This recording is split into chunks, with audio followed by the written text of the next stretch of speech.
Karibu tena mtazamaji. Gavana wa Nairobi Johnson Sakaja sasa anakabiliwa na hatari ya kifungo cha jela ya raia baada ya kampuni ya uwakili kumshtaki mahakamani kwa madai ya kumsaidia waziri wa fedha wa kaunti hiyo Charles Kerich kukimbilia Dubai baada ya kuhukumiwa kifungo cha miezi 3 gerezani kwa kosa la kuidharau mahakama. Mwanahabari wetu Vera Mora ana maelezo zaidi. Ni takriban wiki mbili tangu waziri wa fedha wa kaunti ya Nairobi Charles Kerich akimbilia Dubai baada ya mahakama ya Milimani kumhukumu kifungo cha miezi 3 gerezani kwa kosa la kudharau mahakama kufuatilia ukaidi wa mara kwa mara.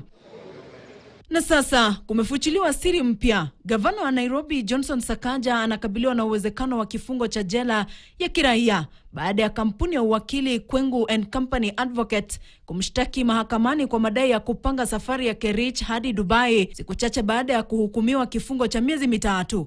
Kesi mpya inataka Sakaja atajwe kwa kosa la kudharau mahakama na kufungwa jela ya kiraia kwa madai kwamba alihusika moja kwa moja katika kumruhusu Kerich kuondoka nchini ili kukwepa kuhukumiwa kifungo. Katika kiapo chake, Kerich anasema hukumu ilitolewa bila yeye kuwepo kwa sababu umeme ulikatika na kuharibu mtandao wake wakati wa kikao cha mahakamani kwa njia ya mtandao. Badala ya kujisalimisha kwa vyombo vya sheria, Kerich ambaye alishindwa kupata amri ya kusitisha kifungo chake anaripotiwa kuondoka Kenya kuelekea Dubai, akijificha chini ya mwavuli wa safari rasmi ya kaunti, safari ambayo sasa huenda ikamuingiza gavana Sakaja mashakani.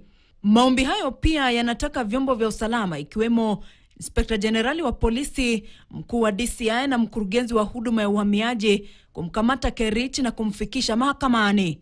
Vera Mora, KTN.